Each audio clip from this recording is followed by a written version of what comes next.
and welcome to Legal Affairs. My name is Diamond Liddy, and I'm the public defender for the 19th Judicial Circuit. We are going to be talking about a very serious and I guess a little bit depressing topic, as you will see, but the good news and the upbeat part of it is that there are services and help for the needs of our community, and we're going to have a great show talking about New Horizons of the Treasure Coast. We're going to learn all about that and what that is. And with us is, you're going to help me, Nixalis Vega. Vega, okay. And it's Nixalis. Nixalis. Okay. Right. And Nixalis, you are the program manager for children's services for New Horizons of the Treasure Coast, correct? That is correct. Okay. How long have you been with New Horizons? Actually 2 years. Okay. And we're gonna and where did you work before that? I work at Children's Home Society and Family Preservation Services. Okay. In our area, in the Treasure Coast? Correct, yes. Oh, great, great. Okay. Let's back up a little bit. Let's first, for people who are not aware, and many people are, what is New Horizons of the Treasure Coast? New Horizons provides services for children and adults on the Treasure Coast, including all 4 counties, including Okeechobee. We provide mental health and substance abuse services for both populations. And we also have a primary care facility for, we offer primary care for adults only. Okay. And this all has to do with mental illness, mental health, substance abuse, things of that nature, correct? For the most part, but with the primary care clinic, we actually extend our services a little bit further for people who actually have medical needs and can afford it. Okay.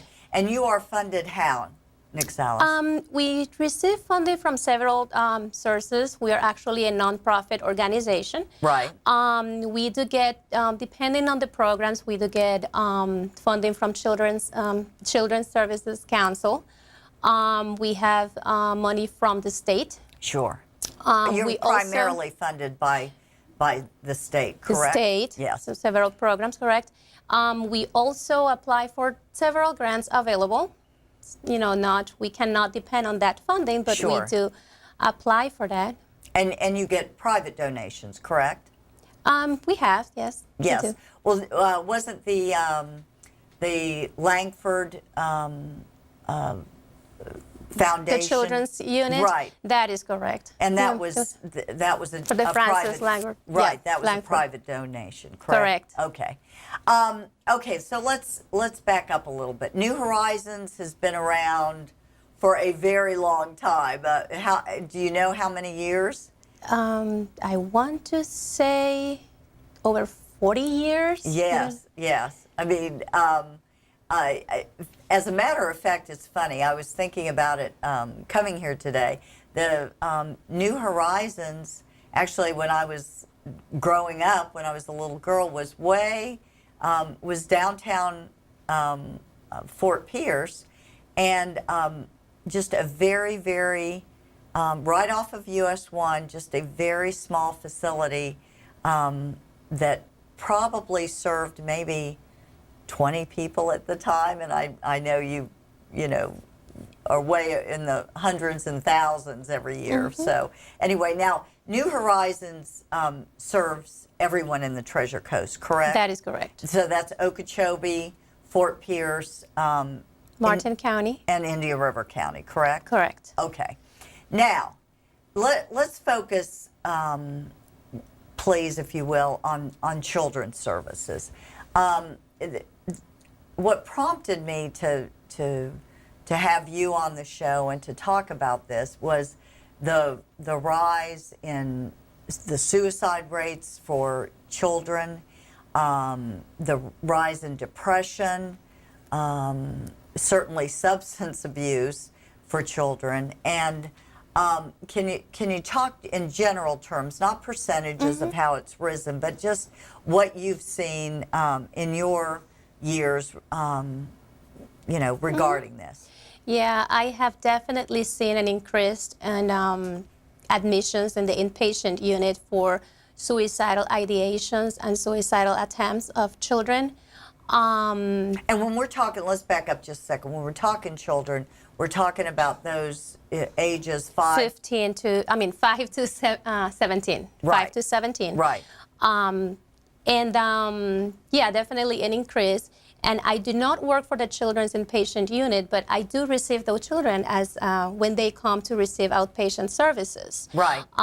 There is a significant increase of children cutting, children overdosing, and a lot of it has to do with situations going on in the home. A lot of situations are related to bullying in the schools. And most of those children, when they are discharged, they come to New Horizons to receive services. We make sure that when they are discharged from the unit, And when you say discharged from the unit, what are you talking? The children's stabilization unit. And that's when part of New Horizons, not a hospital, right? Correct. Right, Correct. okay. It is part of New Horizons. Right. This is where perhaps I should have started by saying that. Sure. This is where the children go and they are screened to see if they meet the Baker Act criteria. Well, let's talk about what a Baker Act is. Okay. You want me to do it, or you want to do it? No, go ahead. When the children are in a crisis, and most of the time parents bring them to the unit because they have suicidal thoughts or they have attempted suicide. Many times, perhaps most of the time actually, they come because the police bring them there. They have attempted to cut themselves, or perhaps taken medication, or they have made threats that they're going to hurt themselves. When they go to the children's unit, they are assessed by a screener. And they, at that point, if it is determined that this child's safety is in jeopardy, they will admit them to the children's unit to make sure that the children receive the services they need to become stable, mentally stable. Right. And that is the crisis stabilization unit. That correct? Is correct. And that is outpatient, inpatient. That is just inpatient. That portion of the inpatient program is just inpatient. The facility is right there on Midway Road, right, where our main office is. The kids go there, and when we're talking about a Baker Act, it's basically when it's the power that the law gives us to provide treatment for these children for a certain period of time. Who are a danger to themselves or others. Right. Correct. Right. So they remain there. The law allows us to keep them there in the facility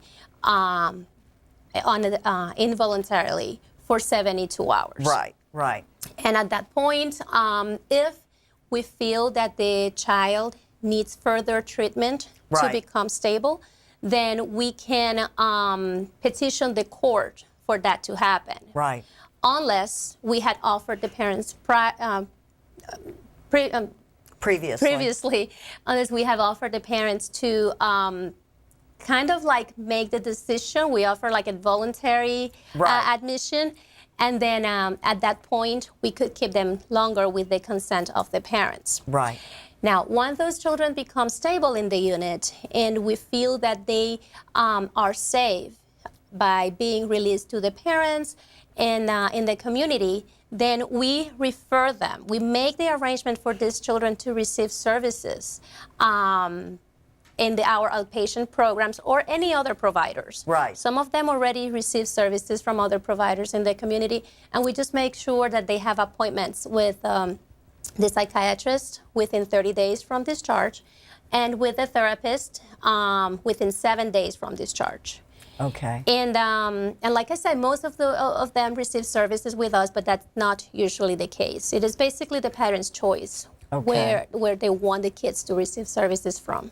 Okay, so once they go into the crisis stabilization unit and the doctors have made an assessment, whatever, then you determine whether or not they can be released or not. If you don't think they should, you petition the court. But what if they are released, then your services are basically voluntary. There's no court order making sure that they get the services, correct? It's Not necessarily, right. correct. Because it involves a child, it's totally up to the parents whether or not they want to go further and get the child further treatment, et cetera, correct? That is correct. What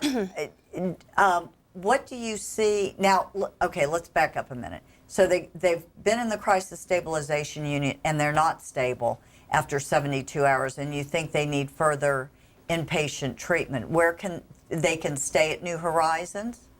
Well, basically, this would be based on the psychiatrist's recommendation. Right. They could stay longer there, but we do not offer residential treatment, so it will not be on a long-term basis. Right. However, we do offer case management services, and Right. we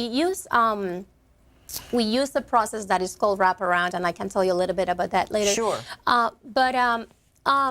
We do have case management, and for those children who are still needy, we do coordinate with other residential programs in order to sometimes we're able to transfer them from New Horizons to a residential program. Okay. If not, in our area? the closest one is in Tequesta, which is Okay. Sandy Pines. Usually Right. we send And most that's solely for children, Just for correct? children. Right, okay. just for children. Yes, that does not always happen, unfortunately, but what we do is we provide intensive services in the home, and that's where wraparound comes. What I was telling you about is it's case management, but it's not just the traditional case management Right. where the case manager conducts an assessment and tells the family what they need. This is a process that we offer to all families with, I just want to clarify that it's not only for those children that came out of the unit. If not, it's a service that we offer to other children and families. So again, let's back up a second. You could get your wraparound services from New Horizons, but not have Baker acted your child. That is correct. Okay, that is which correct. is important. Yeah, Important. exactly. I just jumped to that thinking, Right, no, it's based important. on what your question, that if we offer extended care at the children's unit, what we do is this case manager conducts an assessment with the family. The family, it is strength-based, team-based approach where we take into consideration the family's voice and choice. And this is when it comes to family helps identify their own needs, their own strengths, who they want involved. Many times, DJJ or DCF systems are involved. And what is DJJ and DCF? Department of Juvenile Justice and Department of Children and Families. Right. So those are children who are involved with those systems just probably because they have committed a fault and they are involved, or children and families because of allegations of abuse or neglect. Right. Those are actually the cases that work best with the wraparound process that we utilize. Right. Because with wraparound, we're able to get everybody who is involved with these families around the table. Right. And when we're conducting the assessment with the family, we also get these individuals involved to see what their needs are, as I was saying, what their Right. strengths are, again, who is involved. And we come up with a plan together as to what is the best for this child and this family. We do not only focus on the child, we focus on the family as well. Well, because oftentimes it's not just the child's problem, it's exacerbated or,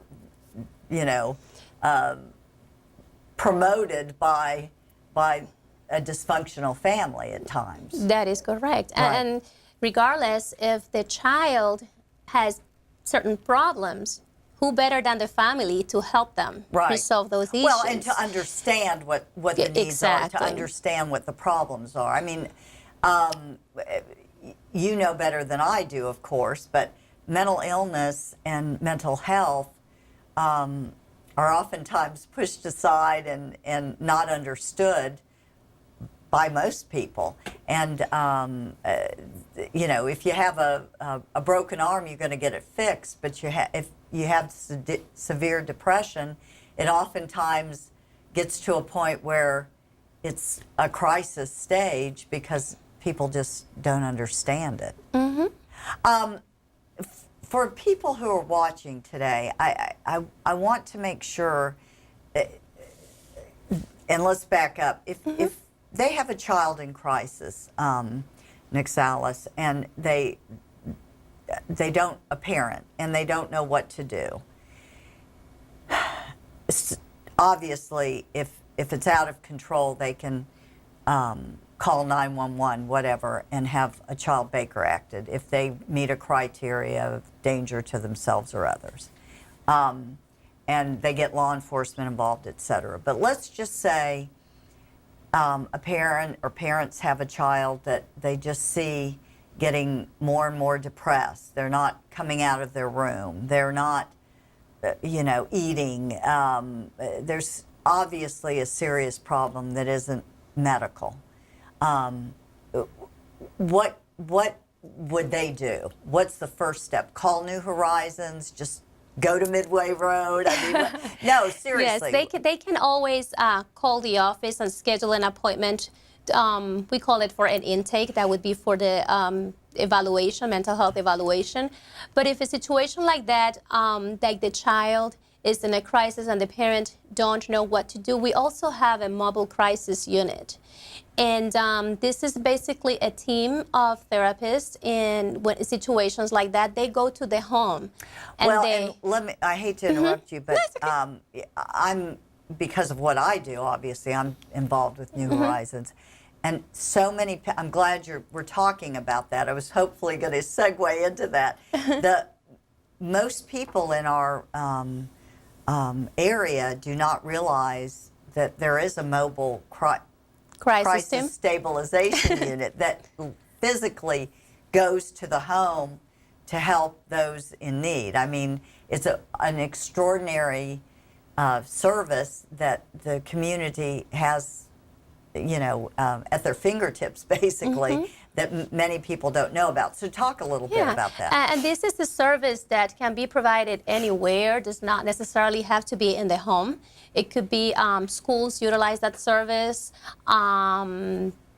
Anybody who knows of someone who's having a crisis, they can call New Horizons and they will send someone. Now, some people misunderstand the term crisis by thinking that that means that someone is actually trying to kill themselves or trying to hurt others. But there it are different doesn't types, have to, right. Exactly. There are different types of crisis. I mean, you may have a child that perhaps is at school and don't want to go home because it's scared of getting in trouble because she or he had a bad grade. That's a crisis for the child. The child could be scared, or there's domestic violence in the home, or the child running away, or the child just in distress. And also I want to clarify, even though we're talking about children, this is a service that is provided to adults as well. Right. And so they call New Horizons. Give me the steps.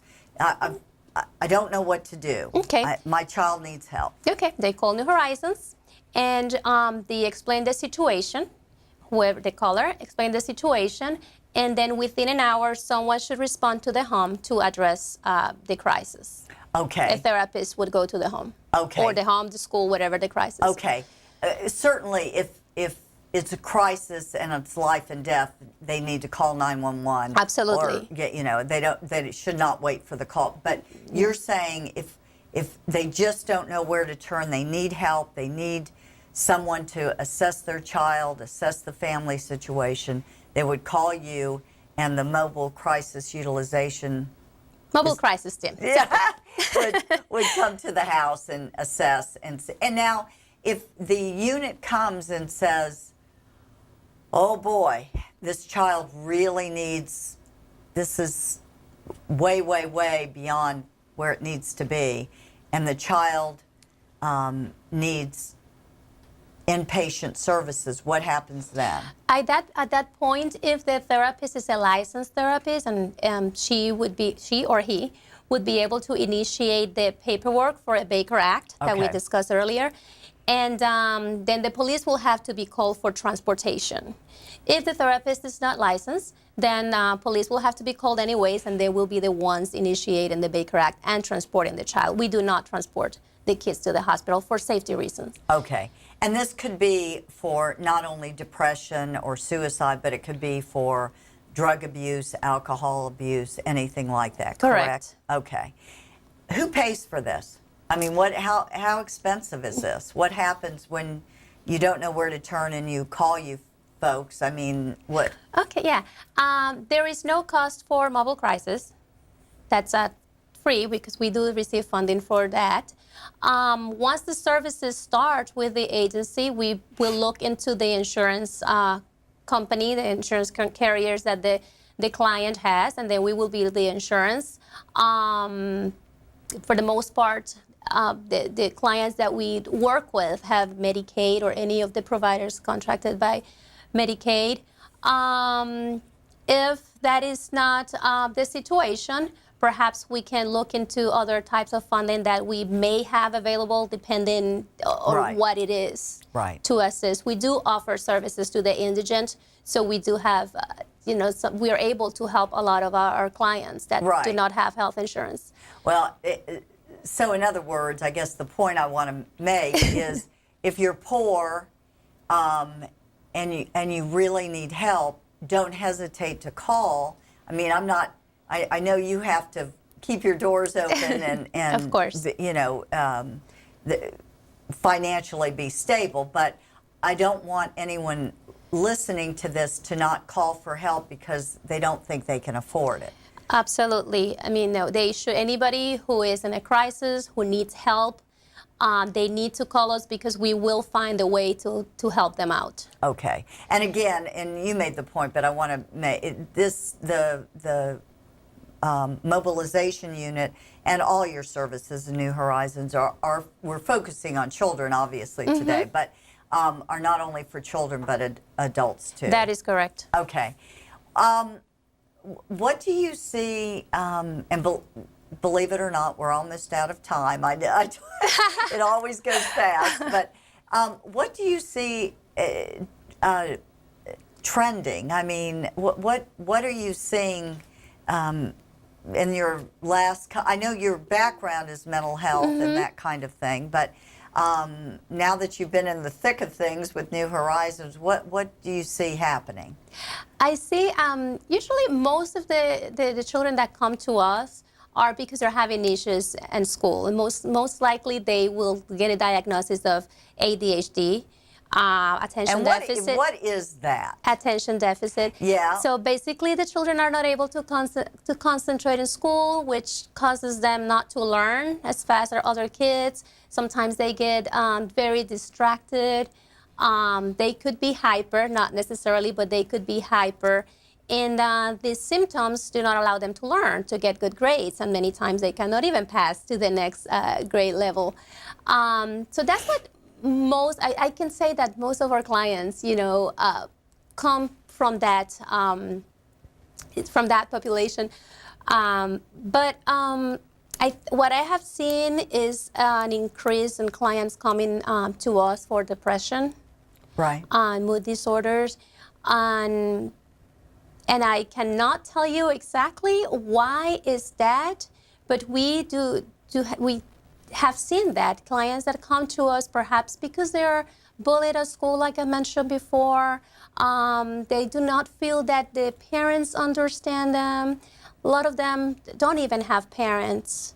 They are raised by relatives who are trying to do the best. So there is a lot that these children feel that are missing in their lives. And that's what I'm seeing. And we actually, going back to the suicide, we actually have an initiative of zero suicide at New Horizons. Right, yes. Let's talk about that. Yes, and we do have a zero suicide care coordinator who works with these children who come out of the children's unit from inpatient. That is a requirement. Those children have to come from the unit. Okay. And they are at high risk of dying by suicide. So this care coordinator not only coordinates services for them, like wraparound case management or outpatient therapy, anything that's needed for the child. If not, she does constant follow-up with those children. As soon as they're discharged, she contacts them within 24 hours from discharge, 48 hours, 72 hours, and then goes weekly. So she follows up with them for about for 90 days at least to make sure that they're safe and that they're doing what the treatment recommendations were, and that they have the services in place that they need. Right. And so because we are seeing that, we are taking it very serious, and we make sure that these children come back for services, and that's the purpose of the care coordinator, to make sure that they come back to receive services. Well, now if they're not coming back, let's you've diagnosed someone with a child with depression. They're obviously a potential suicide statistic, but they're not coming back for services. There's not much you can do, is there? There is not much, but we try our best. And what we do is we actually send the mobile crisis unit to the home to see why haven't you responded to the phone calls? I see. Why when I went there you were not home? You were supposed to be there. So we just we send the mobile crisis team just to assess the situation, make sure that in fact everybody is okay. And but ultimately we cannot force anybody to receive the services. We are very persistent, but we just try our best. Right. In 90 days, can you really get can someone be okay in 90 days? I guess is my Someone question. could be okay. Well, the 90 days is just to follow up and make sure that that the everything is in place. Okay.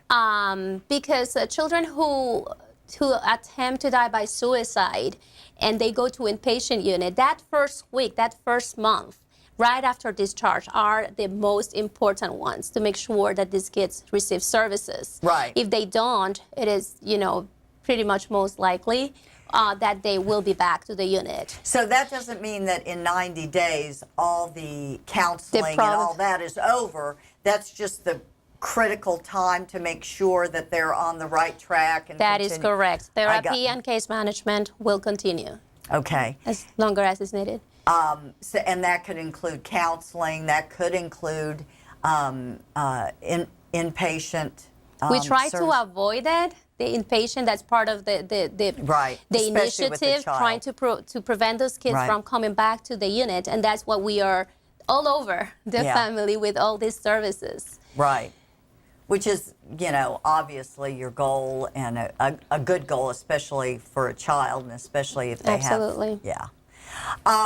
Well, we are almost out of time. This was wonderful. I guess in the heat of the summer, a lot of things can go wrong, and it's a downtime for children, but New Horizons is there if needed. What is the number to call if the parents need help? If the parents need help, they can call 468-5600. And just 772. Okay. Thank you so much. Thank you. Thank you. Thanks for having me.